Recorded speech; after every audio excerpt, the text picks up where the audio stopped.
Well then, hello and welcome. I would like to begin by saying thank you all for joining us and continuing your growth and development as an ESL teacher. I think it's kind of wonderful that you're using all the opportunities that are given to you to kind of develop professionally. I apologize if I keep going to the chats. Since I can't see anybody or hear anybody, I'm going to continually go to the chats just to see if there's any comments or connections. So if I pause or become quiet for a second, I apologize. That's all that I'm doing. And I do want to say, I think we've probably all experienced this with online teaching now.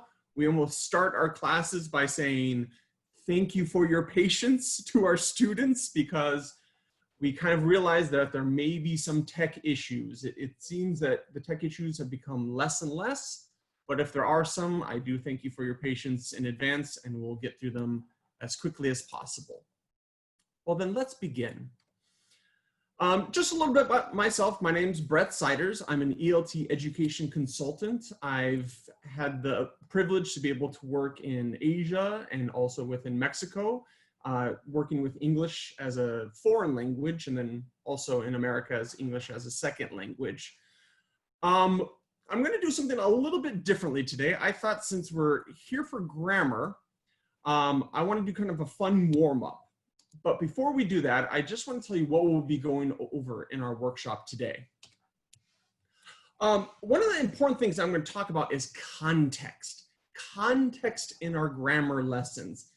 And not to get into too much detail now, but it's really about connecting all these grammar rules and things that you have to do to something the student already knows.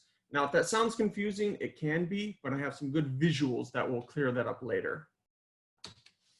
Also, about a variety of communicative activities in grammar lessons. Many times we think of kind of communication activities and grammar activities as kind of separate, but I adhere to a naturalist approach. I don't mean like with nature, but a naturalist approach to learning a language, that we kind of learn a second language a similar fashion to how we learned our first language. And I always tell teachers, if Spanish is your first language, did you learn Spanish by learning all the rules and all the ways to conjugate verbs first? Or did you learn it through hearing and practice speaking from early childhood? It's usually the latter. That's how we develop our languages, by using grammar within communication. So I'll look at how we can do some of that. And lastly, using a clear and direct grammar book to enhance grammar lessons. And I do mean that clear and direct, because I've seen a lot of grammar books just have so much information, almost like they look like they're on they should be in a high school or college class. And I don't think grammar should be taught that way. So I'm going to use Grammar Q, which is a book I've used many, many times. I've used book 1, 2, and 3, and then also, of course, the Grammar Q Plus books. Well, I want to start with kind of a fun grammar game. Yes, believe it or not, there are actually fun grammar games. Well, of course, one of the important parts of learning grammar is learning how to properly ask questions, learning the question forms within grammar. So this is kind of a fun game. If you are familiar with the game Jeopardy, it's of course the game where the answer is given and the participant has to think of the question.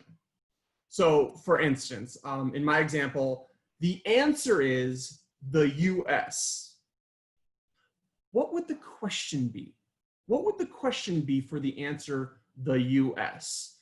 Well, in this case, because it is about me, it's where are you from? And I should have stated that first. These answers I'm going to list are about me. So you're asking questions about me. You can do it for you as a teacher, or you can do it with someone as a student.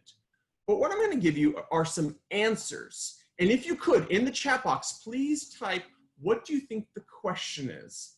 Of course, the most important part is the question word at the beginning of the sentence. We want to make sure students get that correctly. So let's try it here. So number 1, 37 years old. 37 years old. That's the answer. What do you think the question is? Start typing those into the chat box. I'm going to be looking for those. What's the question? Right? And this is a simple one. First one, I got it. Oh, I like seeing it. There are different ways of answering the question, but the most important one is the word how. How old are you? Yes, it's 37 years old. You know, as I've been wearing a mask, everybody's shocked to hear that I'm 37. Apparently when I wear a mask, I look much younger than I really am. So I like wearing the masks. All right, next one. Oh, pardon me. Next one, blue. The answer is blue. What's the question? What's the question? Think of it. Generate different questions. Oh, sorry. I went too far. Let me check out these chats. I'm sure you all got it right. That's right, exactly. We're all old enough to know what it is. Ah, I like it. What color is this? Or because it is about me, it is, yeah, what is your favorite color? Very good. And of course, the important part, the what. What is your favorite color? Okay. Next one, cats. The answer is cats. What do you think the question is? What's the question?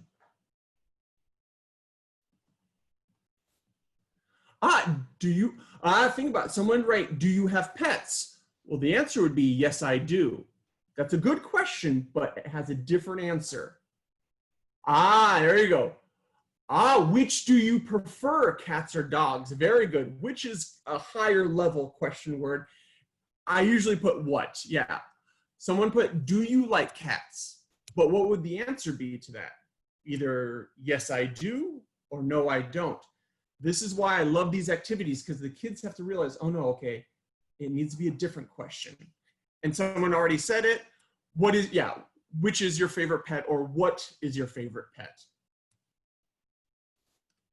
And then last one, spicy food. What do you think? I try to keep these very simple. So spicy food is the answer. What is the question? You guys got it, right? What is your favorite food, or what kind of food is your favorite? It doesn't really matter. I don't always look for the perfect answer in the question, but I want to make sure the question words are correct. So you guys got that. Where, what, how, very good. So a great game you can play with the kids, get them learning about you, or you can have the students write answers and then other students have to think of the questions. Of course, online, it's far more easier as you, the teacher, just has the answers and the students have to generate the questions. So for today, it's going to roughly look about this. We're going to look at some keys to teaching grammar. And some of you might go, ooh, I've heard this before. Brett really likes these activities. Because I'm going to be honest, some of the activities I've discussed in other webinars, but I repeat them here because I don't see these activities being used with grammar very often. There's some great games that are not being used in grammar, and I want to show you how you can use those. Number 2, unique ways to teach grammar. Also, of course, online, how you use games, maybe different props or realia to tell those, to teach the grammar rules. And 3, some grammar tips and tools. And the tools are specifically tools to help you interact with your students online. Some kind of simple things you can get around your household that will help you interact with your students. And I want to also emphasize that within these activities, there's lots of comprehension checks with these activities. That's a big goal of them. Yes, it's to practice the language, but it's also to check if the students understand how to use it. Here's a question. Is grammar important? In your chat box, I want you to ask, is grammar important? And let's say this, is teaching grammar important? Think about that. I'm sure everybody here saying it is going to say yes, correct? Yes, yes it is, of course. Some of you might have thought this was a silly question, but there are a lot of teachers who, they either take one of two sides. Teach grammar completely explicitly. That means you go over the grammar rules, how to use it, the question form, the positive statement form, the negative statement form. And then there are other teachers who believe in very much in the natural oral theory, where no, you should learn grammar by using it. Just like how kids, when they're little kids, couldn't tell you any grammar rules, but they could speak and use it correctly because they practice it so much. So there are different theories about how to teach grammar. And because I've had teachers say, should I teach grammar? And I usually generally say yes. But there's this definitely how. How should you teach the grammar? Because I want to ask you, I've worked with different cultures, and I think different cultures have difficulty with grammar, especially if it's different from the native language. What about for you teachers? What are some problems you've had with teaching grammar?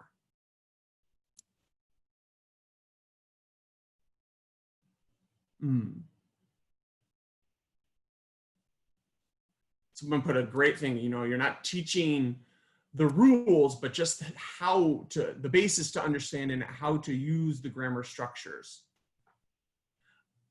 Yep, confusing. I see people writing confusing, boring, right?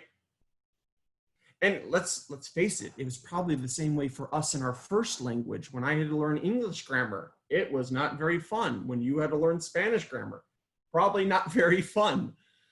And yes, it's complicated. Very good. Well, so we're all having the same experiences with teaching grammar. So I've heard it, you know, people said there's too many useless rules. It's confusing. It never made sense. You know, why am I learning this stuff? It seems like, you know, you only learn the grammar rules to be tested on it. Yeah, like some people said it's hard for the students to learn the different conjugation of verbs. But of course, the biggest one, I hate it, it's boring. The grammar books are usually not very fun. But it doesn't have to be like that. There are things we can do to make grammar more entertaining. Because here it's about the goal. What is the goal of teaching grammar? I've always said it's to create language users. And I knew people were going to answer immediately to that. I always say grammar is to teach language users, but I've almost been seeing it, grammar being taught to create linguists, like these, they teach the rules so explicitly. Like in my experience, when I've been in China, Korea, and in Mexico, many teachers, many native English teachers are amazed how the students actually know the grammar rules better than the native English speakers. Like they've studied it so much, they know all the different rules, but they don't know how to use it properly. So it really depends on about how are we teaching grammar. And of course, the three parts of grammar instruction, we have the form, how do we use it in its natural form? The meaning, what does it mean? Why am I saying this? And of course, the most important part for me is the use. When do you use it? And why are you using that grammar form? So we're going to look at some keys to teaching grammar. As I mentioned at the beginning, contextualize. Present the grammar skill in context. Don't teach grammar by itself. I hope for some of you, you realize this, you know, of course, that makes sense. But many times I've seen grammar being taught, they just go over the rules, they practice it, maybe they practice speaking it a little bit, but then that's it. They're not really connecting it and using it authentically. And for me, I think without context, you can't connect any of the facts, any of the grammar rules to anything. A student one time when I was describing this had drawn a picture. It was similar to this one. I try to recreate it. Context is like a wall. And you're adding facts to that wall. Without the wall, the facts just go flying around. They remember these rules, but they don't know when to use them properly. Kind of a simple example I saw was with teaching past tense. The teacher came in, wrote on the board, past tense, and then they were practicing pronunciation, with ed, ed, de, and it, the different pronunciations. And that was the beginning. The teacher wrote the words down, the students were practicing the different forms of past tense. Not once did the teacher say, why are you learning this? When are you going to use this? There's no context for the students. And I think a simple remedy is, you start the class off with, oh, what did you do yesterday? And when I've done this with students, students, I play. Oh, you played yesterday. Oh, okay, you played yesterday. I go to another student. Oh, what did you do? I swim yesterday. These are literally the answers the students give me. And I go, oh, okay, you swam yesterday. You swam. I'm not explicitly stating the rules. I'm not just giving out these facts, but I'm asking them about what they did yesterday, if they understand yesterday. And we're starting to begin understanding how we have to change the language to talk about past tense. That's a very simple idea of creating context for the students. They go, oh, I see. I have to change the word if I talk about yesterday or past. Okay. Often with grammar, I've said this with many other aspects of teaching English, physical props, visual aids to help adding context to a grammar lesson. Yes, I know in the books they have great pictures that help you too, but sometimes physically holding things, and an activity I'll show you later, when we're learning prepositions of in, on, under, have physical things in your hands. Have the kids mimicking you or doing comprehension checks with physical props. And a nice thing that, when they're at home is they can easily find simple materials at home. And I believe in a blended grammar instruction. And I think from a lot of your responses, you guys agree with that too, that we do need to have formal grammar instruction. It is important. I know sometimes it can be boring. I know sometimes it's uninteresting, but the research is pretty clear. You do need explicit grammar instruction for the kids to understand it. When it's been taught in a completely communicative form, they don't learn it as well. But what they found is students will learn it even better if it's formal grammar instruction. You go over the rules, when to use it, but then the students practice it in somewhat authentic, natural ways. And that's the big thing I say, try to learn the grammar rules and then practice it in a natural way. That's how you're gonna have it remembered for long term. And I just say, I always blend book work with speaking practice. I've generally seen the rule, I don't even know who made it, but it was about for a 15-minute English as a second language class or English as a foreign language class, about 20 minutes should be focused on the book, or about 20% of the class period should be on the book. And then the rest should be using that within natural aspects. So we really have to realize that we don't want the book to take up the entire class. We want it to be kind of like a jumping off point to then look at it, learn the rules, and now practice it in natural ways. A big thing about communicative activities is that by practicing the grammar authentically, you are improving fluency. And that was the big thing with what they found. When you just had explicit instruction with no activities in practicing using it, the fluency suffered. Pardon me. And so that's why, again, we want to first learn it on paper and then practice speaking it as much as possible. And before my voice goes out, I'm gonna have a drink of water. Okay. And so I always say with that limited time, right? I always go on, I had such short time with my students in my EFL classes that I try to get as much time in and get each student practicing the question form, the affirmative form, and the negative form. You do want them to practice the three as much as possible. Some unique ways to teach grammar. Some of you, if you are returning, if you've been with my webinars before, you're going to realize that there's two activities that I really love to do with my students. First one, Pictionary. Yes, I talk about this all the time. But the reason I talk about it is I only see Pictionary with vocab activities. You know, draw it. What is it? Oh, cat, or if they practice sentence, it's a cat. That's great. And I think that's wonderful. But you can also practice grammar forms with Pictionary, right? We saw this a little bit in a past webinar we did, where you can draw a picture, you know, and that someone can practice the question, what is she doing? And then a student can answer, she is sleeping. Pardon me. And what I usually do is I just try to get the rotations in. So I almost do like a chain. I think of it as a chain. Student A asks student B the question, student B answers. Student B turns to student C, asks the questions, student C answers. I sometimes would just do a chain at practice because I just wanted to get them as much speaking practice as possible.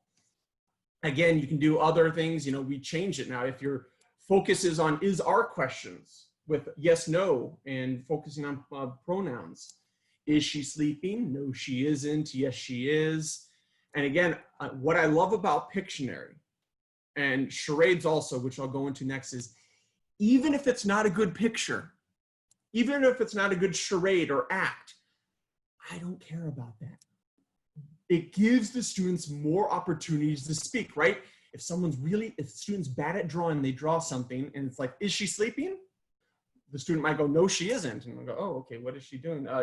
Is she eating? No, she isn't. I sometimes have actually loved it more when the student was bad at drawing, only because it forced the other kids to authentically, naturally ask the questions. If the student's really good at drawing or really good at acting, the other students will get the answer immediately. So I always say, if you're not good at drawing or you're not good at acting, it's actually even better. So again, you know, just to finish it with Pictionary, and I probably won't talk about it in future webinars, you can use it with any verb tense that you've practiced. If you've practiced simple past, future, simple present, I've done present continuous with this, and it's just great. And what I liked about it was the two main things. One, it's a cheap activity. You need a marker, you need a whiteboard. You can do it online too. It's so easy, anybody can do it. And number two, no matter what, the kids always enjoyed doing it, always enjoyed going and having the opportunity to draw. As I mentioned before, I won't go into it, but charades, truly, I can't get over how effective these are at giving the students the opportunities to use the language in a natural way. It's fun. Kids get to get up and use their body and be active. And obviously you're going to have some silliness in there with kids doing silly things. So this has been a gold mine for me. When I noticed, you know, the grammar instructions getting boring and the kids are kind of getting a little distracted, I move into Pictionary. I move into charades and I spike their interest. I'm not going to go into this too much because I want us to look at actually a great feature that Grammar Q has in practicing the book. But songs are a great way to practice different grammar forms.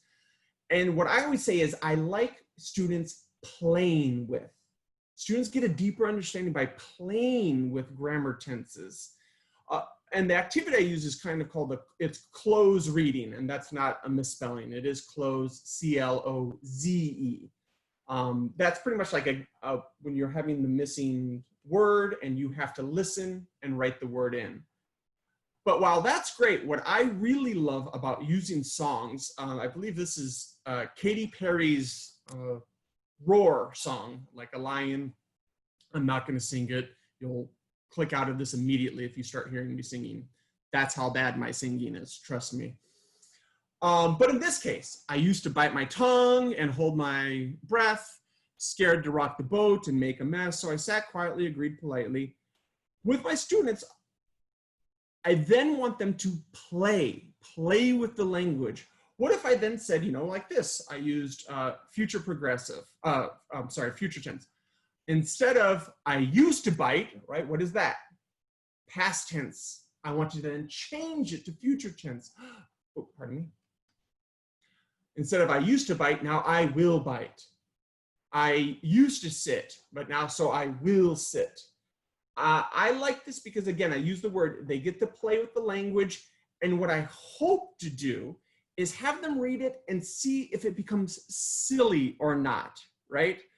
Like the first line, if you think about it, it said, I used to bite my tongue and hold my breath. When I use this with my students, I explain what that meant, to bite your tongue, to not say anything. And then when they, I will bite my tongue, and the students said it, okay, I will bite. They knew the grammar rule, but then they stopped and thought, I will bite my tongue. And they started laughing like, that's a funny idea. You're purposely going to bite your tongue and not say anything, which I loved it. Right there in that moment, it meant, they're understanding how changing the grammar form changes the meaning of the sentence. And that was my real goal, to get a deeper understanding of the language by playing with the grammar tenses. Not only with songs, but you can also do this with movie scripts. If your students have a favorite movie, if you've watched a movie with them.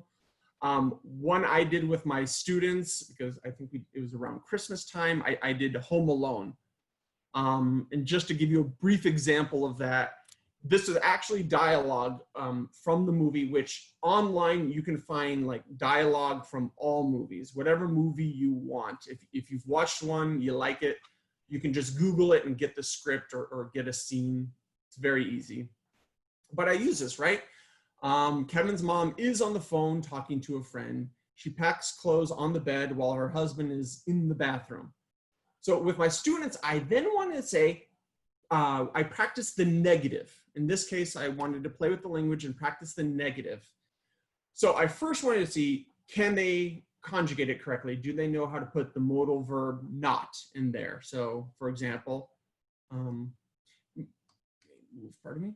It says Kevin's mother is on the phone. Then we change it. Kevin's mother isn't on the phone talking to a friend. She packs clothes on the bed. She doesn't pack clothes on the bed. These are just great ways for them to practice the language. In this case, Kevin, I'm on the phone, responds his mother. Again, with my students, I remember they said, okay, Kevin, I'm not on the phone. And they kind of thought like, why would the mother then say that? What does that mean? Again, just having a deeper understanding of language. And sometimes when it's nonsense, that's great because they're realizing that, oh, I changed the verb tense and it completely changed the meaning of the sentence. Okay. I want to stop at the information gap. I do want to come back to this in a second. What I would like to do is, you know what, I'm going to rethink that actually. I would love to show you the information gap now, that's right. Information gap. The reason I do want to show you this now, because this is probably my go-to #1 favorite activity for teaching language. Information gap, if you're wondering what that term means, maybe you've used the word jigsaw before or a jigsaw group. Really what it is, it's about authentic, when it's used with ESL. Information gap and jigsaw can be used in many different forms of education. But with language, it's great because it's an effective way to create authentic English usage. Information gaps are really easy to use. And most importantly, they're reading, writing, listening, and speaking, that all can be included. And it's absolutely my favorite. What an information gap is it's part where with a group of students, or with my kids, I would just do partners, right? Partner A, partner B. In it, partner A would have some information. Partner B would have different information. Now, in order for them to get the full story together, they had to authentically speak. And I don't even say authentically, they had to really communicate together, not only speaking, but listening to get the information from their partner. Now, one reason I love information gaps, one of the many reasons I love it is, I'm sure you've experienced in your class where you have maybe the stronger students, the students who quickly learn the language, and other students who aren't as strong. And in every classroom we experience, you know, the kids who are a little bit faster, who understand it quicker, get a little frustrated with the kids that take a little bit more time to learn the material. And that's why I love information gaps, because I've worked with many kids where they're just too impatient. They can't communicate with the other kids, and they rush them. They try to say, hey, what is it? What is it? What is it? And what they learn is if you push them, if you push your partner and get frustrated with your partner, the communication dies. Communication suffers, and you don't accomplish your goal, which is finding out the information. So what I love about information gaps, it makes kids, especially the stronger kids, or maybe they're even a little bit more arrogant, it makes them have to calm down and work well with the other students. I've seen this many, many times. Some of the stronger students will fail at these activities in the beginning because they don't know how to be patient, listen carefully, and speak clearly to their partner. So a great example of an information gap, this is one I've used many times, is a picture information gap. So in mine, I usually did partners, partner A and partner B. What I would recommend, and what we're going to do in a second, is where first the teacher is just A and the class is all B. It will be a little bit more easier online to accomplish that, because otherwise you would have to put kids in individual groups or individual pairs to practice the language, and that can get too messy online. So in this activity, it's simple. You know, the grammar focus is and are, you know, plural and singular. There is, there are. And also we are working on different prepositions of location. So to the left, on the top. Now, if you look carefully at A and B, they look like the same picture, but in this one, 7, there are 7 differences. And that's the goal for the students. They need to find those 7 differences. Now, I love giving this to my students. Immediately, they'll just, you know, show each other's paper. Huh? Do you have that? No, no, no. Or they immediately switch to their native language. And once you kind of control that, you go, no, no, you practice the language, look at it. It's amazing they have to really, really listen carefully. This is the most authentic listening activity you're ever going to get. Because as I'm doing it, let's say I'm A, and I want to get the information, I have to listen so carefully to my partner to get it. It's creating authentic listening experience for the students. And then also, when I'm giving my answer to my partner, I have to make sure I'm speaking it correctly and clearly enough. When students, they speak too quietly, or they kind of, have bad pronunciation, this is one of the moments where they go, oh, shoot, my partner's not understanding me. I have to really focus on my pronunciation and focus how to say this. So again, I don't think I've encountered an easier, simpler way to create authentic listening and speaking activities than information gaps, especially the picture one. I want to show a basic information gap. I'm going to say the grammar focus is the same. We're going to do there is, there are, and we're going to have prepositions of location to the left and on the top. Now, to all of you who are listening, I know I can't see you, but you are being very attentive. I see that in the chat box. Everyone, if you could please get just a piece of paper and a writing material, pen, pencil, it doesn't matter. So again, everyone, please make sure you have a piece of paper and a pen or pencil. Okay. Now, if I could see you, I'd be making sure I could look in all your pictures. And as students, you're showing me that you have a pen or a pencil and paper. But since I know you're mature adults, I'm going to assume you have that already. So in this activity, again, so simple, so simple. I start with these shapes. And now I'll just do it where I am A and you as students are B, having the listening activity. So what we're going to do is I'm going to give instructions. And I want you to draw the shapes as you listen. And can you make the right shape? If it sounds confusing, that's okay. Let's model it and we'll see if we understand. All right. Oh, pardon me. So what I would like you to do on your blank piece of paper is please draw a rectangle. There is a rectangle. The rectangle is horizontal. Now, sometimes, obviously, my students didn't know horizontal or vertical, so I'd either teach them that or they could show it with their hands. They just could not use their native language. They had to use a different way to communicate. So again, step one, there is a horizontal rectangle. Okay? Step two. There is an oval, oh, pardon me, make sure. There is an oval vertical on the top of the rectangle. I'll say it again.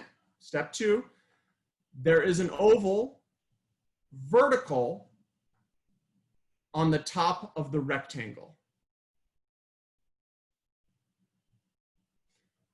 Okay, step three, there is the square, just like you see here with the red square, red rectangle, red oval. There is a square to the left. Oh, pardon me. There is a square to the right of the oval. Again, step three, there is a square to the right of the oval.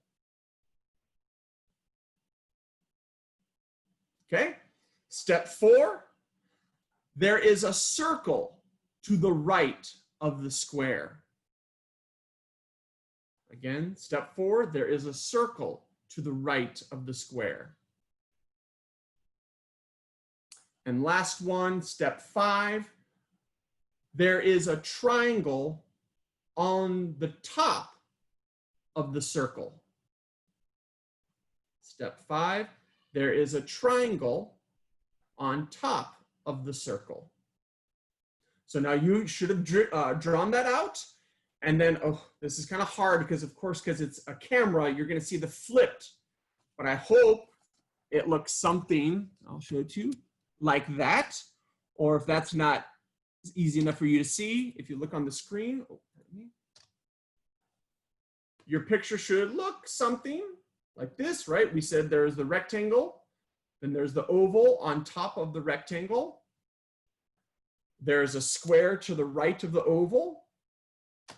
There is a circle to the right of the square, and then there is a triangle on top of the circle. So again, in this activity, in this case, you were functioning on listening, right? You were showing listening comprehension. Of course, if this was your classroom, you'd have your students show you. You could see who's understanding it, who wasn't. Then if you'd want to, a student, they could then have the opportunity to direct and tell the other students what to draw. Again, the reason I like this, effective listening, effective speaking, and really cheap and easy. All you need is a pencil and paper, or sometimes I actually will cut the shapes out so the students can have it on their desk. Even in online learning, you could have students in each of their homes with the different shapes they cut out if you've provided the materials for them. And then they could do it with the shapes. If not, very simple, draw it on a piece of paper. Now, we've looked at picture gaps, but another gap of information gap is with stories. And you don't just have to practice, like I know I say there are to the left prepositions, but you can practice anything with information gaps. Like here's an example. When I use stories with my students. So, you know, part A, hello, I'm from Canada, I live in So now generally in student A, you would only see your paper, you would not see student B's because of course, Ryan, and this is a webinar, you see both. But you can see student A has certain information that student B doesn't have, but student B has certain information that student A doesn't have. This activity is a little bit higher up. I used it for my older students because the goal is to create questions, to create questions, to look at the context and then to create a question for it. So let's go over this really quickly. Part A says, hello, I'm, and we know it's a person. So what's my question? What question do I need to ask my partner to get the information? Please, in your chat box, let's put that. What's the question I need to ask my partner?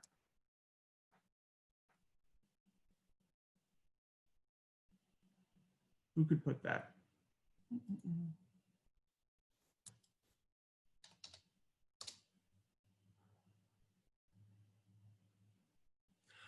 What's your name? I see this is a little tricky. We're talking about a different person. This is just a story. A story. We don't know who the person is, and there's the word it is. Who?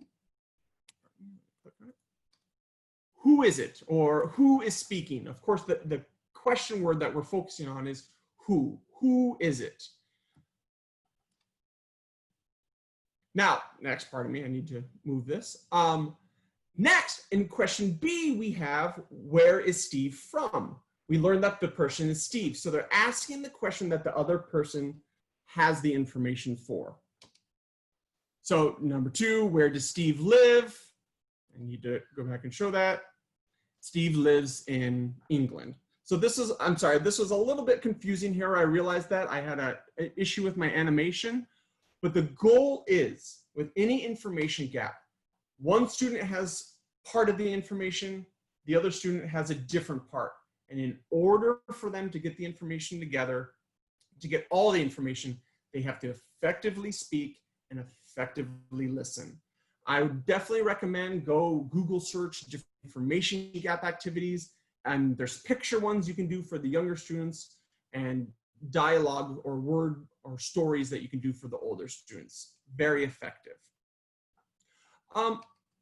One thing I want to recommend before we look at our grammar cue book and how to use it online is one thing I always tell with grammar: less is more. Less is more, and lower is better. One thing I like about the grammar cue book is, while it does cover a wide range of different grammar rules, it doesn't cover extensively about it. Especially, these are kind of beginner introductory books for grammar. And it uses simple activities to kind of practice the information. I always say, and I've seen this in research, that a grammar book should probably be slightly below the student's level. This is different than a regular course book or a speaking book or a writing book. Grammar, I think it should be a little bit at the lower level than where the student is for them to really succeed in it. And speaking about that, then, I do want to look at our grammar book. I'm going to bring it up for us now. The grammar cue book.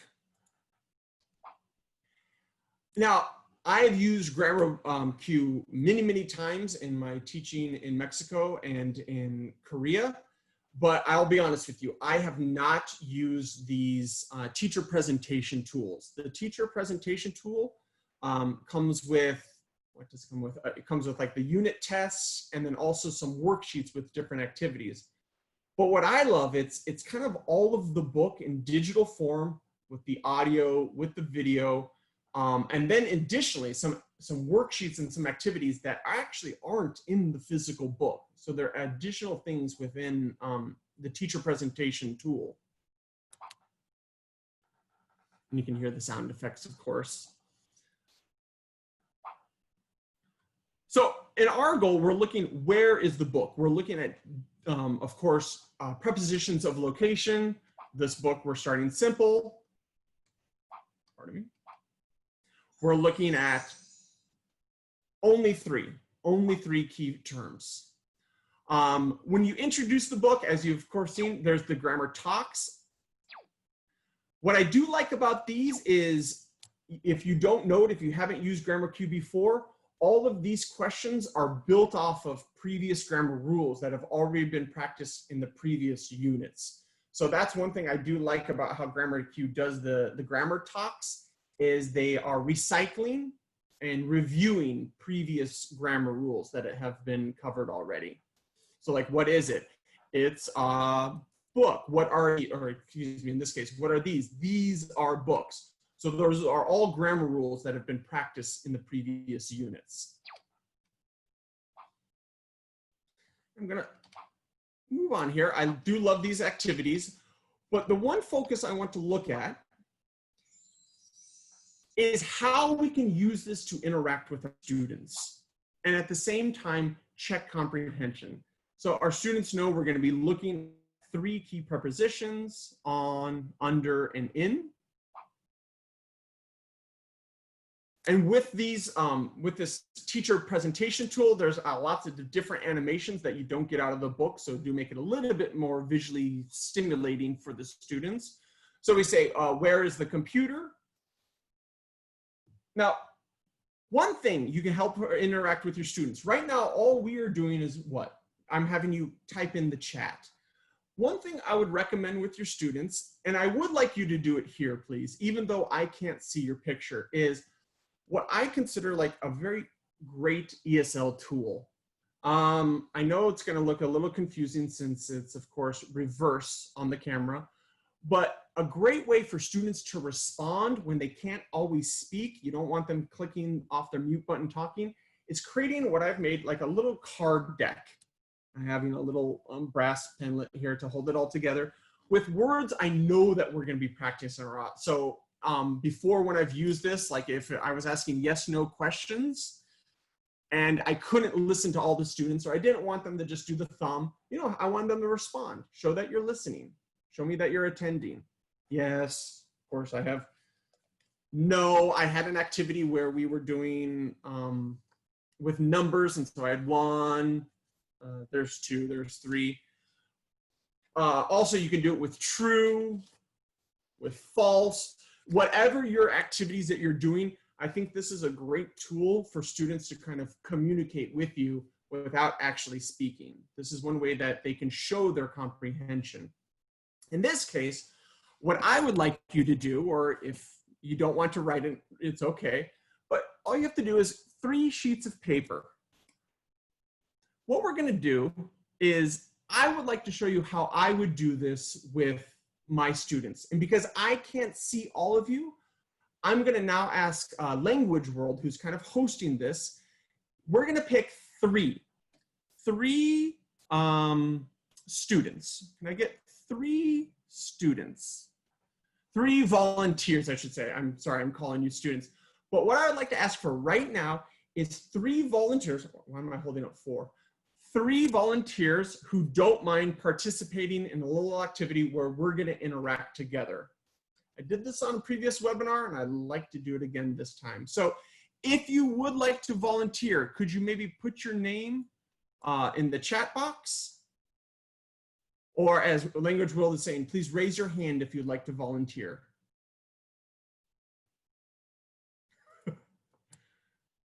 No one's volunteering, huh? You know what? This is when I do live presentations, I always make sure I have chocolate. Chocolate's a great way to get people to volunteer. Can we try it again? No one's really responding. Can I get 3 people to raise their hand or volunteer? Okay, I have Paula, wonderful. And I know right now, Language World, they're gonna get you in here so I can see your picture.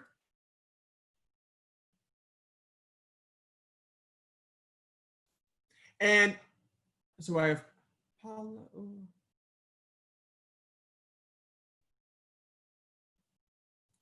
Okay.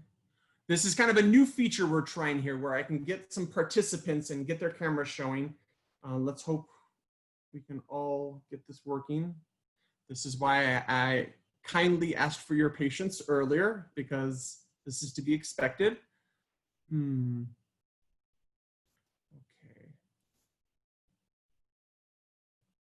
Thank you so much for volunteering. So I see, wonderful. Is it pronounced Yessi? Okay. And then Alejandra, if you hear me, could you please turn your camera on? Perfect. And Adriana, could you turn your computer or your camera on?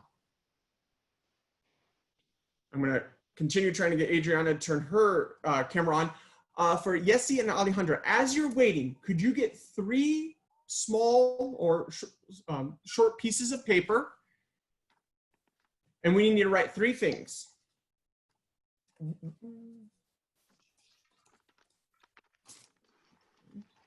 So on your first piece of paper, I'm sorry, that's backwards. I think I did try to do it for you. It's gonna look funny. I tried to do it backwards for you. So one piece of paper, write in. On your next piece of paper, write on.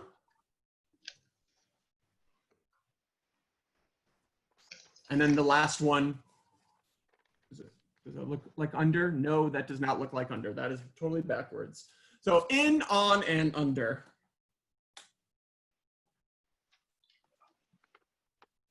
Now, think about it. Right now, to do this activity, perfect. Thank you, Alejandra. Yessie, do you have your 3?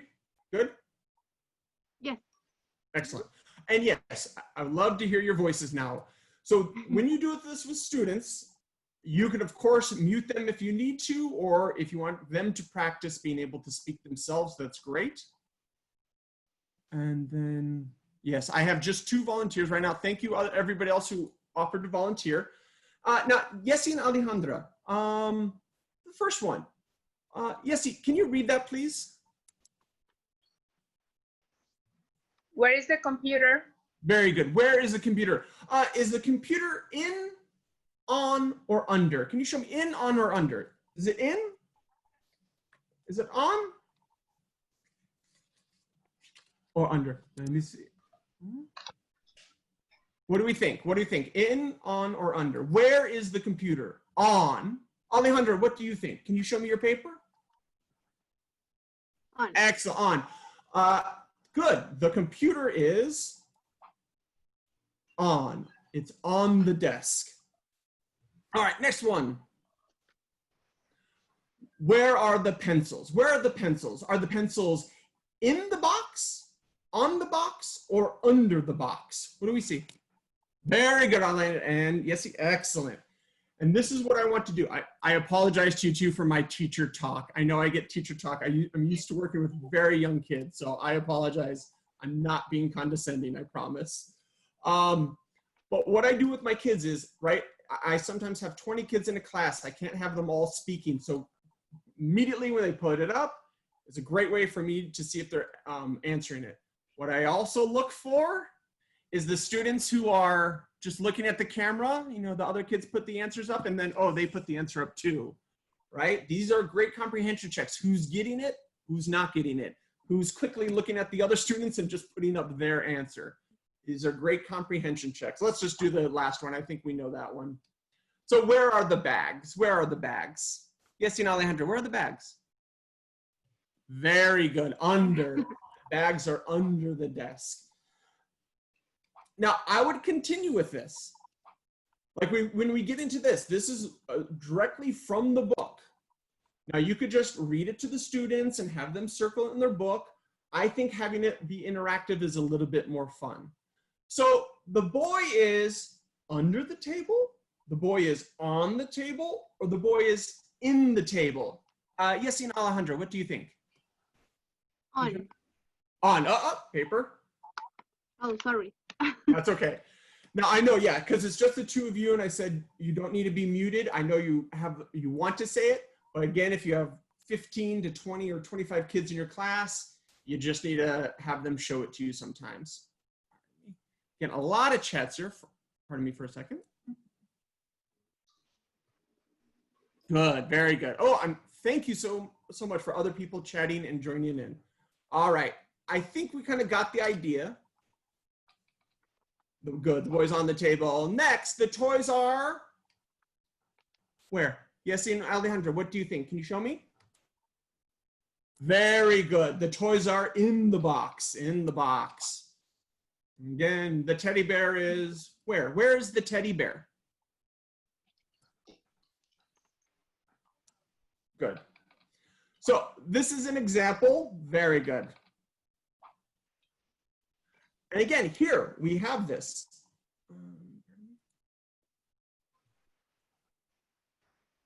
Okay. These are great examples too. I love it. I see you're already doing it. Under, she's on the table, she's under the bed. Good. And then you know what I also have do with my students to make a little bit more interactive, maybe it's not always fun, but it's definitely making them be interactive. I go, can you underline it? In your book, underline the word under, so that they can also do that too. Oh, I'm getting, okay.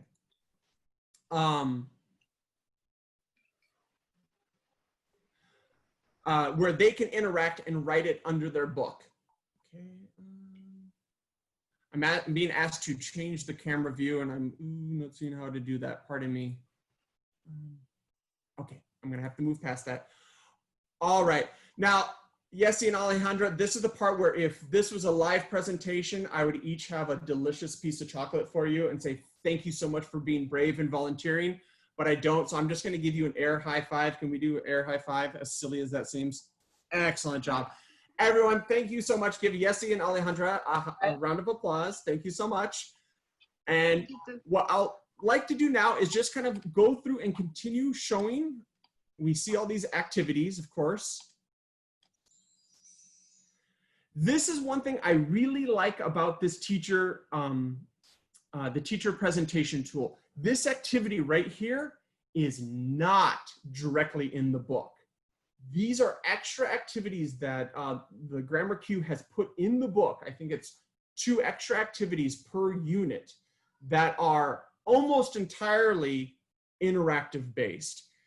Now this one, of course, most of these activities were designed for in the classroom, but depending on your students, if you think they are at the right age and right maturity, if they can handle it, I think they could do these at home. Like this one, you know, a scavenger hunt. Granted, the directions are, you know, get the students in pairs, but they can do it on their own. And they can go find things in, on, under. And this is also where I say, use the props. I could have used Yessi and Alejandra for this too. I'm sorry, I cut you off too shortly. Right? If I ask students, it's kind of hard to see, but where is the pencil? Is the pencil on the cup, in the cup, or under the cup? You know, they can go through their home as a scavenger hunt, finding these different materials, and you can either have them write it or you can have them show it.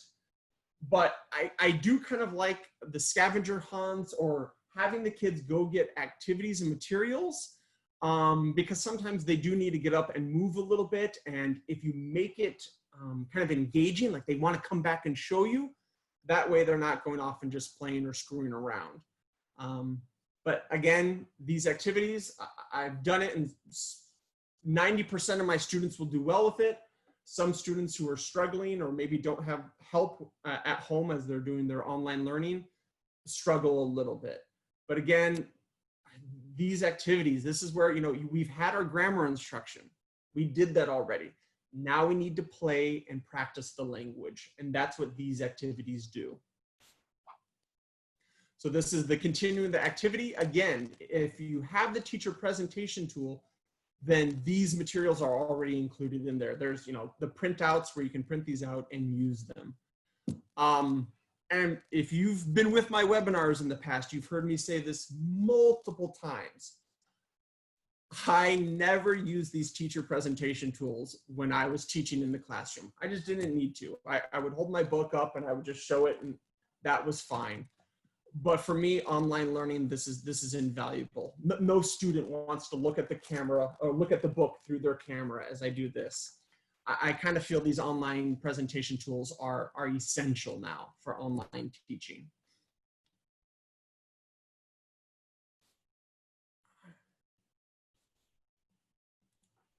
So again, I want to finish with this rule again, because I haven't seen as many teachers following this, and I shouldn't say a rule, but just a strong recommendation that the last one, you know, the grammar book should be at or slightly below the student's level. You know, if you're familiar with the I+1 in language theory, like, you know, you take what they know and have it just a little bit more challenging. I agree with speaking activities, with listening activities, with vocab, with phonics, but not with grammar. Grammar, it should be what is some people call I-1, just a little bit below their level, because they're now being taught explicitly the rules. So thank you so much for joining us. I know I kind of had a lot of talk at the beginning there. I do just want to leave you with a couple of things about grammar. That grammar is far more effective when you're doing explicit teaching with communicative activities. You're using the grammar in authentic ways. As you saw, even online, with online learning, there's many ways to interact with your students for them to show it. Now, I'll be honest, in my classrooms, I hate one-word answers like we were doing, you know, is the boy on the table or under the table? And we just did in. I always prefer full sentences, but there are limitations to the online learning. And so I've said, you know, in my goal with learning, yes, I want them to speak fully as much as possible, but the number one thing, I want them to be engaged. I want them to interact as much as possible. And these kind of tools help me do it. Simple things at home help me do it. And in the essence, what these really are comprehension checks, students showing you they know what to do. So I'm gonna stop there as I usually do, but I would like to stay online, and I see there's lots of questions. Oh, just lots of thank yous. Oh, but you're welcome so much. But I will be on for just a couple more minutes. If you have any questions about teaching grammar or even just other things teaching online.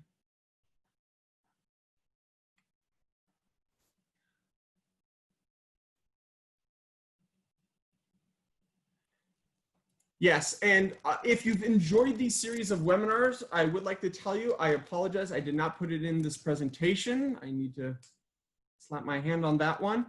But we do have lots of different webinars coming up. I know there'll be some phonics and speaking webinars in the future. And I've repeated some of my activities, but I know I'm going to be looking at how to do new activities with online teaching, especially with the phonics, since that's challenging to teach online. So again, any questions? Wow, you guys, thank you so much. Wonderful comments. I'm glad you got a lot out of this and you want to participate in these more. You know, I think I'll just leave you with this. Like, no matter what your age is or how long you've been teaching, there's always new things you can learn, always ways to become a better teacher. You know, in this, I'm presenting this, but I'm learning at the same time. I think the great teachers are lifelong students and continuing to learn and get better at their craft. So thank you so much. I saw at one point we had 44 people participating in this. Thank you for taking your evenings and working to become even better teachers. So thank you. Stay safe during this global pandemic. Stay safe, stay healthy, and let's continue to learn together.